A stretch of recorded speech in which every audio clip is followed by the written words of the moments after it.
하나님께서 죄송합니다. 목이 좀 하나님께서 우리로 하여금 기도하게 하시기 위해서 치르신 대가는 참으로 엄청납니다.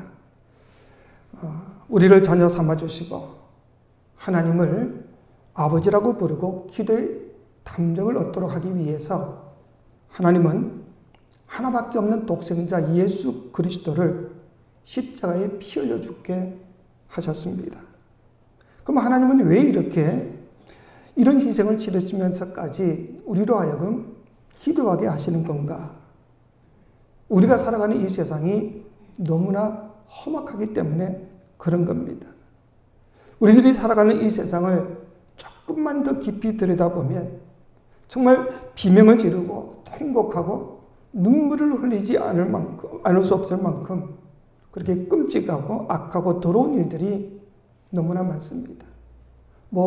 우리가 보는 뉴스나 드라마, 영화가 전부가 결코 아닙니다.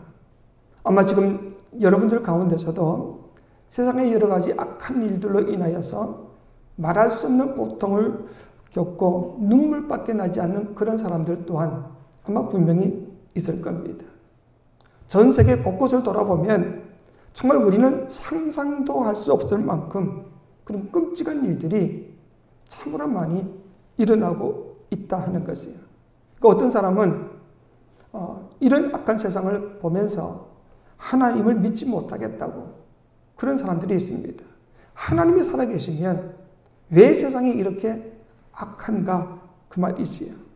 하지만 하나님이 안 계셔서 이 세상이 이렇게 악한 것이 결코 아니라 지금은 악한 사탄 마귀가 이 세상을 지배하고 있기 때문에 그런 겁니다. 여러분 성경을 보면 분명히 말씀하지요. 지금은 악한 마귀가 이 세상에 임금 노릇을 하고 있다.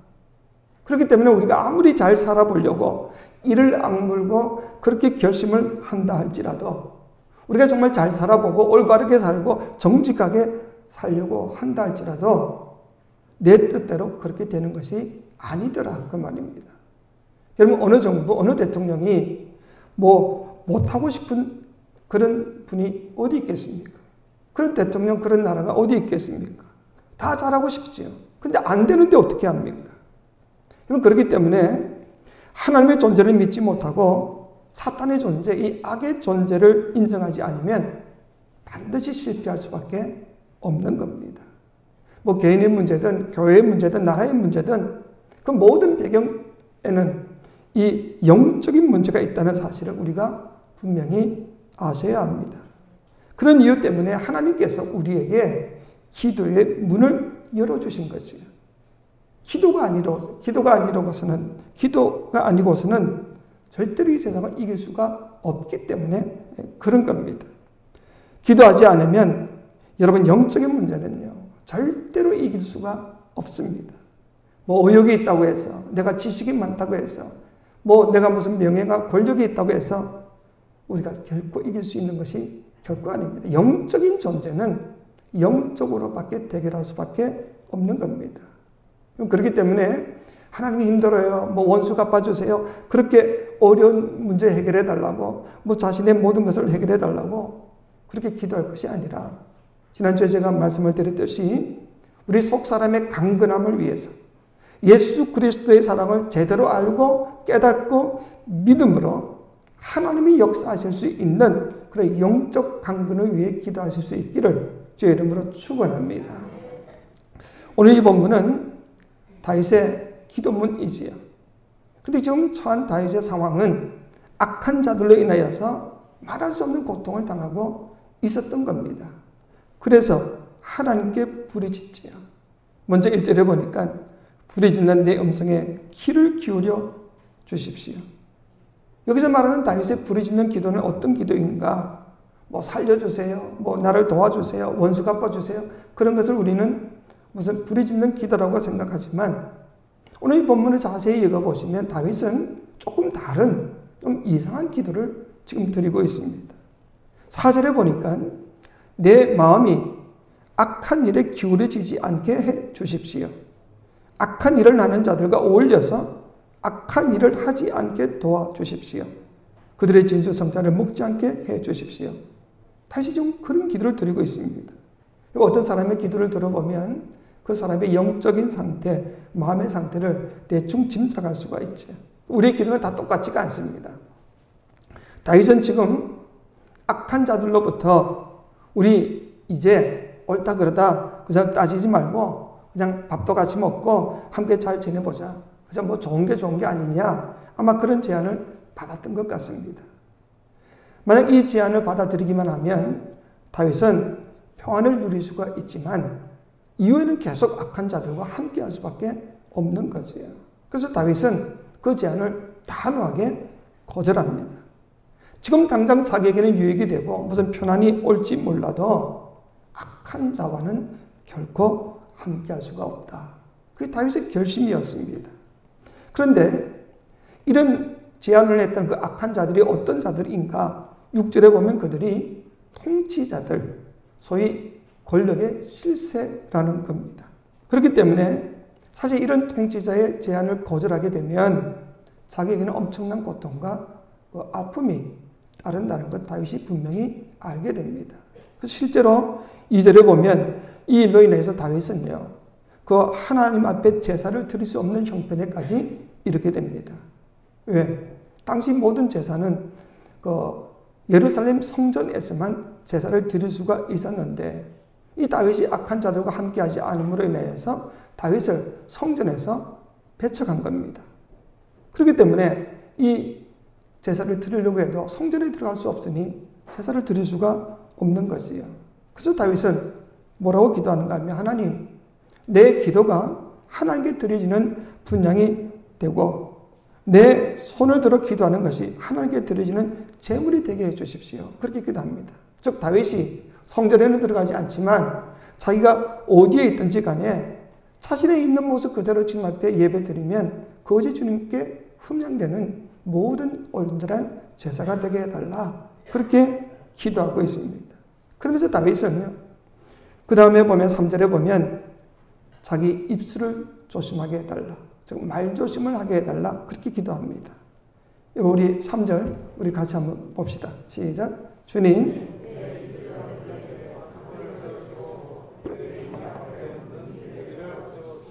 아멘. 다시 말하면 아무리 험악한 상황에 있다 할지라도 내가 함부로 말하지 않게 해달라. 지금 그렇게 기도하고 있습니다. 근데 사실 이 기도는요, 여러분 지금 악한 자로 인하여서 자기가 지금 말할 수 없는 고통과 아픔에 처해져 있습니다. 그런 사람이 과연 이런 기도를 할 수가 있을까? 우리도 이런 상황에 처하게 되면 하나님 앞에 가서 탄식하고 원망하고 그저 속에 있는 것을 막 주님 앞에 쏟아낼 수밖에 없을 겁니다. 근데 다윗은 하나님, 내가 그렇게 함부로 말하지 않게 해주십시오. 말 조심하게 해주시고 함부로 내가 주님 앞에 함부로 이야기하지 않도록 해주십시오. 좀 그렇게 기도를 합니다. 그럼 그렇게 함부로 말하지 않기 위해서는 어떻게 되냐? 먼저 마음을 지켜야 합니다. 이 마음이 하나님 앞에서 온전히 서야 합니다. 그래서 4절에 내 마음이 악한 일에 기울이지지 않게 주십시오. 하나님, 내가 자꾸 악한 일을 당하다 보니까 자꾸 마음이 흔들립니다. 내 마음이 흔들리지 않도록, 악에 넘어가지 않도록 내 마음을 좀 지켜주십시오. 그렇게 기도하시죠.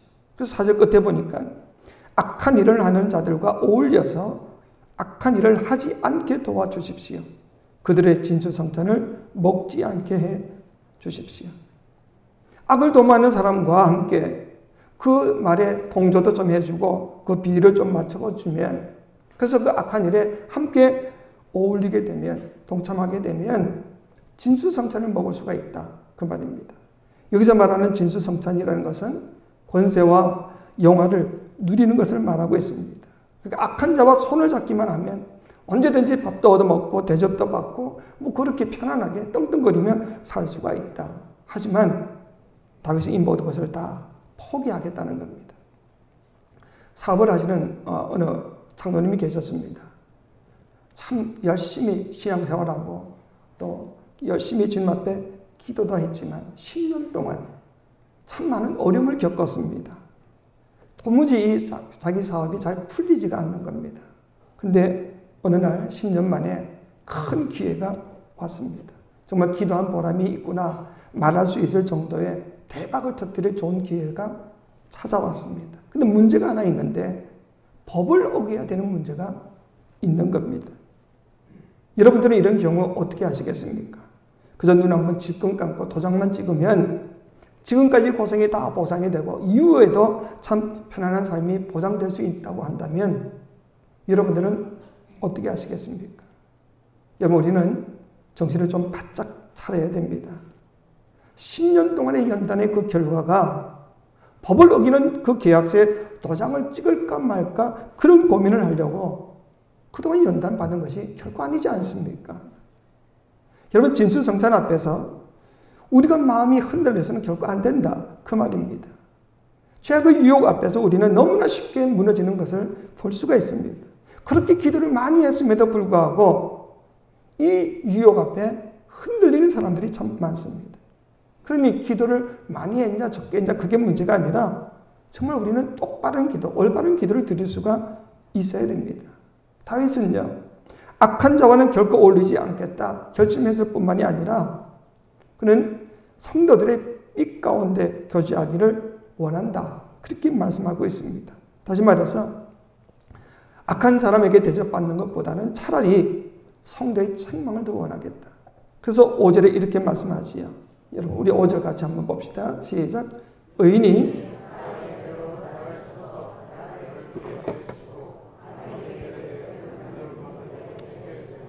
아멘. 하나님, 악한 자에게 대접받는 것보다 차라리 나는 의로운 자의 매를 더 택하겠습니다. 여러분, 이런 각오가 우리에게도 과연 있는가 그 말입니다. 우리가 혹시 잘못한 일이 있을 수가 있지요. 그때 우리를 정말 사랑하고 하나님을 믿는 그 믿음 가운데서 우리에게 찾아와서 하나님을 대신해서 잘못된 것은 잘못됐다고 말해줄 수 있는 사람이 과연 있는가 그 말이지요. 그리고 혹시 그런 지적을 받게 될 때에 그걸 주의 음성으로 듣고 우리가 온전히 회개하고 돌이킬 수가 있어야 됩니다. 여러분, 그러기 위해서 이 교회가 사실 있는 겁니다. 여러분, 우리가 왜 교회에 나오며 왜 성도의 교제가 필요한가? 이런 충고를 어디서 들을 수가 있겠냐 그 말이지. 주님의 말씀을 통해서 또 주의 성령의 감동으로 서로 정말 해줘야 될 이야기를 해주면서 하나님에게 복을 받을 수 있는 길로 갈 수 있도록 서로 도와줄 수 있는 이 아름다운 교제를 어디에서 맛볼 수가 있냐. 그래서 하나님이 이 교회를 우리에게 주신 줄로 믿으시기 바랍니다. 서로 잘못된 것을 잘못됐다고 이야기해 줄 수가 있고 말씀을 통해서 하나님의 깨우치심을 우리가 들을 수 있어야 된다. 근데 만약 이런 깨우침을 듣지 않으려 한다면 그 영혼은 망할 수밖에 없는 거지요. 근데 지금도 여기 잘 되지 않는 사람들이 있습니다. 하나님의 책망이 분명함에도 불구하고 귀를 틀어막고 안 들으려는 사람들이 있지요. 이처럼 안타까운 일이 어디 있는가 그 말입니다. 그리고 다윗은 5절 끝에서 이렇게 기도하지요. 나는 언제나 그들의 악행을 고발하는 기도를 드리겠습니다. 여러분, 이 기도는요, 아무나 드릴 수 있는 기도가 결코 아닙니다. 어떤 사람의 악행을 내가 고발하겠다 하는 말은 자기는 죄에 관여하지 않는 사람이라는 말입니다. 죄와는 짝하지 않는 그런 사람이 이런 경고는 할 수가 있지요. 마귀가 우리 성도들이나 우리 교회의 입을 막는 방법이 뭔지 아십니까? 성도들로 하여금 죄를 짓도록 만드는 겁니다. 그럼 죄 짓고 나면 세상의 죄나 그 세상의 잘못에 대해서 내가 어떻게 담대하게 외칠 수가 있겠냐 그 말이지. 세상의 죄를 지적할 때 너나 잘해 그러면 할 말이 없지 않습니까? 그래서 마귀는 어떻게 하든지 우리 입을 막기 위해서 우리로 하여금 죄를 짓도록 자꾸 만든다 그 말입니다. 하지만 다윗은 그것이 아니더라는 것이죠. 아닌 것은 아니라고 말할 수 있도록 악인과 함께하면서 악에 동참하는 그런 삶을 절대로 살지 않겠노라고 지금 고백하고 있는 겁니다. 그러면서 6절에서 이런 기도를 드리지요. 그들의 통치자들이 돌뿌리에 걸려서 넘어지면 그제서야 백성은 내 말이 옳았음을 알고서 내게 귀를 기울일 것입니다. 우리가 신앙생활 하다가 보면 나는 참 하나님 앞에 정직히 살고 싶고 온전히 행하고 바른 삶을 살고 있음에도 불구하고 때때로 사람들에게 엉뚱한 오해도 받고 억울한 비난을 받을 때도 있다 하는 거지. 참 얼마나 답답하겠습니까? 하지만 이럴 때 우리는 어떻게 해야 되냐? 6절에 보니까 때가 되면 하나님이 다 밝혀주신다 그 말입니다. 6절 우리 다시 한번 같이 봅시다. 시작. 그들의 통치자들이 돌뿌리에 걸려서 넘어지면 그제서야 너에게 귀를 기울일 것입니다. 아멘. 그렇기 때문에 억울하다고 울고불고 난리 피우지 말고 변명할 필요도 없이 그저 잠잠히 하나님께서 해결해 주시기를 기도하고 때를 기다리기만 하면 때가 오면 반드시 하나님이 해결해 주심을 믿으시기 바랍니다. 우리가 정말 주님 앞에서 온전한 뜻대로 행하기만 하면 결국 하나님이 다 해결해 주신다 그 말이지요. 사실 다윗이 이런 기도를 드릴 수 있었던 것은 그 악한 자의 결말을 분명히 알고 있었기 때문에 그런 겁니다. 하나님의 심판을 다윗은 분명히 믿었다 그 말이지요. 7절에 보니까 맷돌이 땅에 부딪혀서 깨지듯이 그들의 해골이 부서져서 수월 어귀에 흩어질 것입니다. 그러니까 다윗은 악한 자는 반드시 하나님의 심판을 받아서 분명히 비참하게 무너질 것이다. 이런 확신을 가지고 있었기 때문에 어떤 유혹이 와도 어떤 협박과 유혹이 와도 위협이 와도 결코 흔들리지 않았던 겁니다. 그래서 악한 자들과 함께하지 않았던 겁니다. 여러분 독약인 줄 뻔히 알면서 그걸 맞을 사람이 누가 있겠습니까? 향이 좋다고 냄새가 좋다고 빛깔이 좋다고 맞을 사람 누가 있겠습니까? 하나님의 심판에 의하여서 악한 자들은 반드시 멸망할 것이라는 사실을 분명히 알고 있기 때문에 다윗은 저들이 뭐라고 하든 절대로 그들과 동행하지 않았다 그 말입니다. 그런데 참 안타까운 것은 이런 악한 자의 그 모든 멸망을 또 하나님의 그 심판에 대해서 아직도 깨닫지 못하는 사람, 믿지 못하는 사람들이 너무나 많은 겁니다. 그럼 다윗은 어떻게 해서 이렇게 악한 자들의 멸망을 또 하나님의 의로운 심판을 확신하고 믿을 수 있었던가? 그가 언제나 하나님과 동행하면서 주님만 바라보며 살았었기 때문에 그런 겁니다. 8절에 뭐라고 고백합니까? 이런 8절 같이 한번 봅시다. 시작. 주 하나님, 내 눈이 주님을 우러러보며 주님께로 내가 피하니. 아멘. 다윗은요, 살아계신 하나님과 늘 함께 동행하면서 그 주님만 바라보며 살았기 때문에 그 의로우신 하나님이 모든 것을 해결해 주심에 대한 확신이 있었던 겁니다. 그러니 악한 자가 전혀 두렵지 않았던 겁니다. 악한 자들 때문에 무슨 고난당하고 조롱당하는 것을 결코 두려워하지 않았습니다. 다윗이 두려워했던 것은 딱 하나, 자기와 동행하시는 그 살아계신 하나님 앞에 마지막 날 설 때에 모든 것이, 자기의 모든 것이 벌거벗은 것처럼 다 드러나게 될 때에 그때 죄와 짝하고 악한 자와 어울렸다는 사실, 그래서 악을 도모했다는 사실이 드러나는 것, 이것을 가장 두려워했다 하는 것이에요. 그래서 8절에 뭐라고 고백합니까? 내 영혼을 벌거벗겨서 내쫓지는 말아 주십시오. 우리 영혼이 주님 앞에서 벌거벗은 것처럼 과거에부터 태어나서 죽을 때까지 있었던 모든 일들이 다 드러날 날이 반드시 옴을 믿으시기 바랍니다. 지금 내 죄가 잠깐 감춰진다고 그래서 내가 좋아할 게 뭐가 있겠습니까? 세상 사람들이 나를 인정하고 무슨 다 받아준다고 한들 그게 무슨 유익이 되겠는가? 결국은 하나님 앞에서 내 영혼이 벌거벗은 것처럼 다 드러나게 될 터인데 그때 내가 주님 앞에 부끄럽지 않도록 내가 살아야 되지 않냐? 그것입니다. 그렇기 때문에 우리는 이 죄악에 무섭다는 것을, 죄악은 무섭다는 것을 우리 분명히 아셔야 합니다. 하나님의 심판을 두려워할 줄 알아야 하는 겁니다. 다윗은 늘 하나님과 동행하면서 그 하나님께서 원하시고 뜻하시는 바가 무엇이며 마지막 날 어떻게 될 것인가를 분명히 알았기 때문에 그래서 그의 기도는 보통 사람의 기도와는 달랐던 겁니다. 그렇기 때문에 하나님과 동행하는 일이 우리에게 얼마나 중요한가 하는 것을 우리가 아셔야 합니다. 물론 다윗이 참 어렵고 힘든 일을 당했을 때 처음에 기도할 때는 원망도 하고 불평도 했겠지요. 여러분, 그러나 기도는요, 내 일방적인 모든 것을 토해내는 것이 결코 기도가 아닙니다. 내 요구를 주님 앞에 아뢰는 것만이 결코 기도가 아닙니다. 진정한 기도는 뭐냐? 하나님으로부터 듣는 겁니다. 내 주장보다 하나님의 뜻을 깨닫고 내 감정과 기분보다 하나님의 마음을 헤아릴 수 있는 것이 진정한 기도임을 믿으시기 바랍니다. 그래서 그 뜻을 깨닫고 내 뜻을 조종할 줄 알아야 그게 진정한 신앙이 있는 거지요. 다윗이 악한 자로 인해서 힘들고 어려울 때 하나님께 호소했겠지요. 그때 하나님께서 말씀하시는 겁니다. 다윗아, 너 말 조심해. 너 힘든 건 알겠지만, 너 괴로운 것은 잘 알겠지만 너 말을 함부로 하면 안 돼. 너 말하는 대로 되는 거야. 그리고 무엇이든지 무엇보다 내 마음을 지켜야 돼. 내 마음이 악한 일에 기울이지 않도록 노력해야 돼. 너 아무리 유혹이 온다 할지라도 악한 자와는 결코 함께 어울려서는 안 돼. 그들의 진실성찬에 내 마음을 빼앗기면 안 돼. 그건 정말 독약인 거야. 의인이 때리는 사랑의 매는 맞을지언정 악인에게 절대로 대접받으려 하지 마. 이런 하나님의 말씀에 응답한 것이 바로 오늘 이 본문 시편 141편인 겁니다.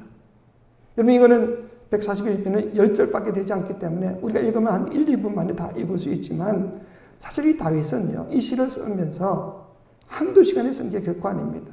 며칠을, 아니 몇 달이 걸렸을지도 모릅니다. 악인으로 인해서 마음이 흔들릴 때마다 하나님께 울부짖으며 탄식했을 겁니다. 그때마다 하나님, 너 말 조심해. 말 한마디의 그 고백이 참으로 중요한 거야. 책망하시면 다시 깨닫고 마음을 다스립니다. 그러나 또 좌절이 되고 낭망이 되고 힘들게 될 때마다 마음이 흔들리면 하나님이 다윗아, 너 마음을 잘 지켜야 돼. 그러면 다시 마음을 다잡다가 그냥 모든 사람이 다 저렇게 사는데 나도 그냥 악한 일에 동참해 버릴까? 마음이 흔들리면 하나님께서 다시 책망하지요. 너 악한 자의 진수성찬에 한눈 팔지 마. 그러면 또다시 정신 차려서 주님, 제가 잘못했습니다. 이제부터 정신 차려서 하나님의 말씀만 붙들겠습니다. 악인의 결말을 제가 잘 아니 절대로 그런 악한 일에는 동참지 않겠습니다. 그렇게 맨날 며칠 자신과 싸우며 자신의 마음을 다잡고 정리해서 쓴 시가 바로 오늘 시편 141편이더라 하는 거지.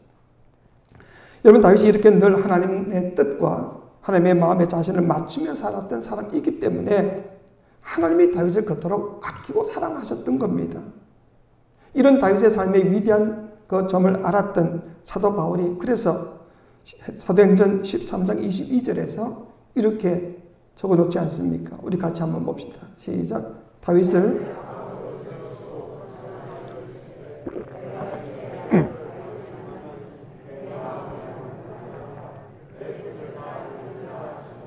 아멘.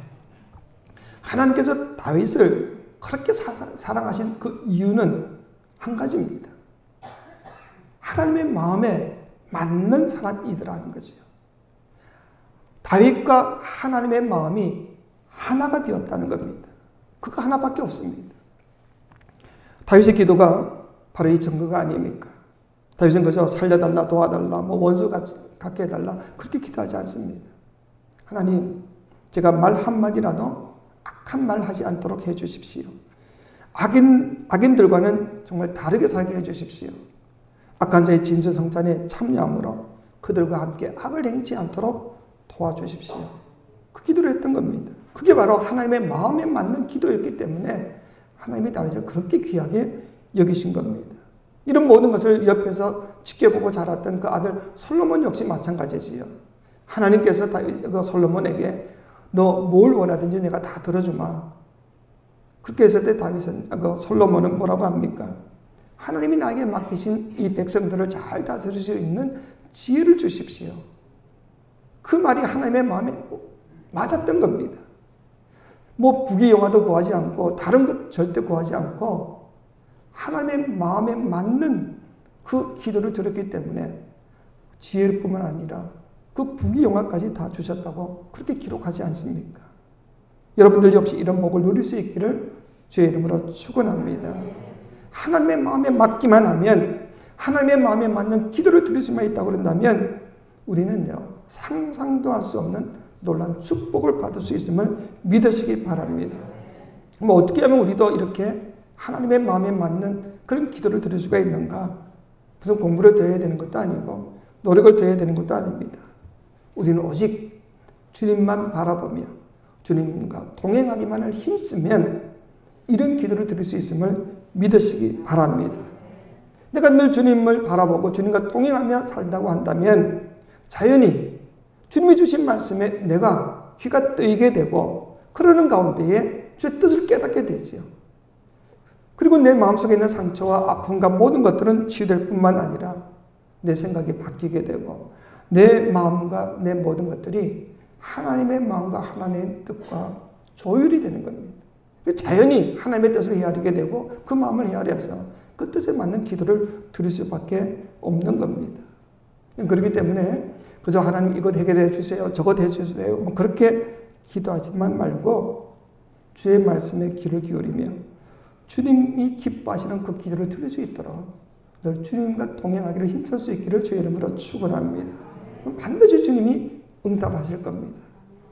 빌립보서 4장 6절로 7절에 보시니 아무것도 염려하지 말고 다만 모든 일에 기도와 간구로 너희 구할 것을 감사함으로 하나님께 아뢰라. 그리하면 모든 지각에 뛰어난 하나님의 평강이 그리스도 예수 안에서 너희 마음과 생각을 지키시리라. 믿으십니까? 내 마음과 내 생각을 하나님이 지켜주시고 하나님의 뜻과 마음에 합한 생각을 가질 수 있도록 만들어주시면 우리는 무엇을 아뢰든지 간에 다 응답을 받을 수가 있다, 그 말입니다. 우리가 살아가는 동안 악한 자는 계속해서 우리를 유혹하기도 하고 위협할 수도 있을 겁니다. 우리를 흔들어 놓기 위해서 수도 없이 그런 일들을 계속할 겁니다. 우리가 몰라서 무너지는 것도 아니고 의지가 없어서 악에 무너지는 것도 결코 아닙니다. 기도의 능력이 없다고 그런다면 알면서도 무너질 수밖에 없는 겁니다. 이러면 안 되는데 그러면서도 끌려다닐 수밖에 없는 겁니다. 그렇기 때문에 우리는 언제나 영적인 눈을 떠서 주를 바라보고 주님과 동행하기를 힘쓰시기 바랍니다. 그러면 다윗에게 하신 것처럼 우리 주님은 우리의 기도 중에 우리의 마음과 생각을 주의 뜻과 마음에 맞도록 바꿔주실 뿐 아니라 하나님의 역사 가운데 우리를 이끌어 주실 겁니다. 이런 기도를 드리고 이런 믿음의 역사를 맛볼 수 있는 저와 여러분 되시기를 주의 이름으로 축원합니다. 기도하시겠습니다. 사랑의 아버지 하나님, 우리를 악한 자들의 손에서 건지시기 위하여 오늘도 이 귀한 말씀 주셨음을 믿습니다. 우리는 날마다 주님과 동행하며 주를 바라보는 가운데 악한 자와 동참치 않도록 허락하시고 저들의 모든 악한 일에 우리가 함께하지 않도록 우리는 날마다 지켜주시고 보호해 주옵소서. 그러기 위해서는 날마다 주를 바라보며 주님과 동행하는 그 감격 속에서 살아갈 수 있도록 인도해 주옵소서. 예수님의 이름으로 기도하옵나이다. 아멘.